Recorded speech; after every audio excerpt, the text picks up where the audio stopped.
Hello friends, welcome back to our channel.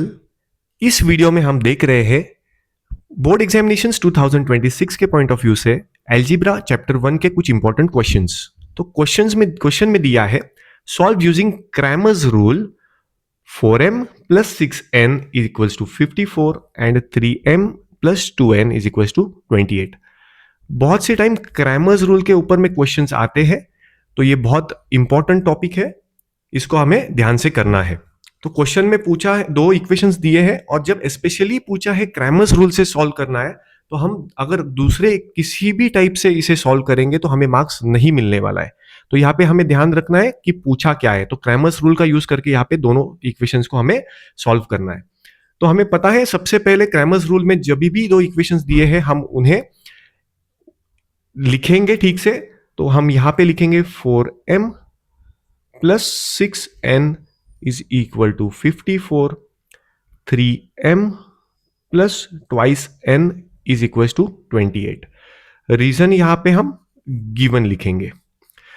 यहां पे बहुत टाइम ऐसे ऑब्जर्व किया है कि क्रैमर्स रूल के अंदर में इक्वेशन में कांस्टेंट कभी कभी आरएचएस में देते हैं, कभी एलएचएस में पर्पसली रख के आरएचएस में 0 देते हैं। तो उस केस में हमें ध्यान रखना है कि m n और अपना कांस्टेंट जो है वो बराबर ठीक से अलाइन रहे। उसके पहले अगर अलाइन नहीं है तो हम उसे ट्रांसपोज करके बराबर से ला सकते हैं।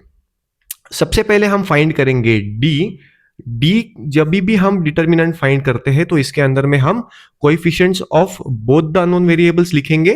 तो यहां पे 4 और 3 आएगा, यहां पे 6 और 2 आएगा। इसे हम सॉल्व कैसे करते हैं? हम क्रॉस करते हैं और उसका सब्ट्रैक्शन करते हैं या उसका डिफरेंस लेते हैं। तो सबसे पहले 4 इंटू 2 करेंगे, यहां पे 8 मिलेगा, माइनस 6 और 3 का प्रोडक्ट लेंगे तो 6 3 जा 18 हमें मिलता है। तो हमारा डी का वैल्यू आता है 8 माइनस 18, तो जो कि एक नेगेटिव वैल्यू आने वाला है। So it will be 18 minus 8 10 और साइन ऑफ द ग्रेटर तो माइनस लगेगा। इसे हम हाईलाइट करेंगे पेंसिल से बॉक्स लगा के। तो डी का वैल्यू हमें मिला है -10। नेक्स्ट हम फाइंड करेंगे डी एम का वैल्यू। यहां पे वेरिएबल m और n के फॉर्म में दिया है, तो हम यहां पे भी d और m and dn he use करेंगे। गलती से हमें dx नहीं लिखना है। तो dm जब हम लिखते हैं तो यहां पे हमें पता है डिटर्मिनेंट निकालने वाले हैं हम m के कोएफिशिएंट्स की जगह पे कांस्टेंट को रिप्लेस करेंगे। तो यहां पे 54 और 28 आएगा और n के कोएफिशिएंट्स है वैसे ही रहेंगे। तो यहाँ पे 6 और 2 आने वाला है, इससे हम वापस डिफरेंस लेंगे क्रॉस करके प्रोडक्ट्स का। तो 54 2 जा यहाँ पे 108 हमें मिलता है।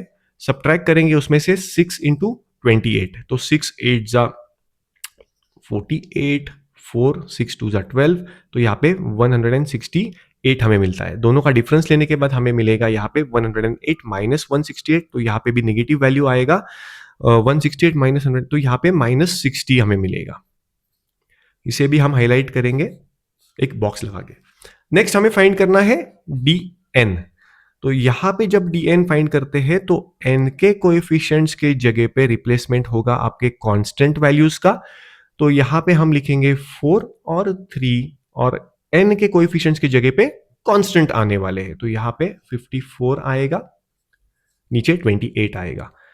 तो इसको सॉल्व कैसे करते हैं? We take difference of the products by getting the cross multiplication. तो यहाँ पे 4 इंटू 28 हम करेंगे, जो कि हमें मिलता है 4 8 जा 32 3, तो 112 हमें मिलता है। और सब्ट्रैक्ट हम करेंगे 54 को 3 से मल्टीप्लाई करने के बाद, तो 3 4 जा 12 1 और यहाँ पे 16 आया। तो यहाँ पे भी हमें माइनस में वैल्यू मिलने वाला है, तो वैल्यू विल बी -162 में से 112 को हम सब्ट्रैक्ट करेंगे, तो यहाँ पे 50 हमें मिलता है। तो यहाँ पे हमारा आधा काम हो चुका है, जहां पे हमें मिलता है value of D, D M and D N. Next will be finding values of M and N. हमें पता है now value of M will be equal to D M upon D and value of N is equal to D N upon D. बस अपने को क्या करना है, जो वैल्यूज हमने निकाले उसको सब्स्टिट्यूट करेंगे इसके अंदर में। तो m का वैल्यू हमें मिलता है यहाँ पे dm, जो कि हमें मिला था -60 अपॉन डी जो हमें -10 मिला है। हमें यहाँ पे इंटीजर्स के रूल्स नहीं भूलना है, तो यहाँ पे आंसर आता है, ये नेगेटिव नेगेटिव कट हो जाएगा और 6 हमें आंसर मिलता है m का। तो m का वैल्यू हमें 6 मिला है और n का वैल्यू हमें मिल रहा है, dn के जगह पे हम -50 लिखेंगे, d हमारा -10 है, तो यहाँ पे नेगेटिव नेगेटिव कैंसिल हो जाएगा और आंसर हमें सिर्फ 5 मिलेगा। तो n का वैल्यू हमें मिलता है 5। फाइनल आंसर हम लिखेंगे, आंसर 6,5 is the solution या इज द रिक्वायर्ड सोल्यूशन भी हम लिख सकते हैं। तो 6,5 का मतलब होता है m, n हमने यहाँ पे लिखा है, तो फाइनल आंसर हमें मिलता है m is equal to 6 and n is equal to 5।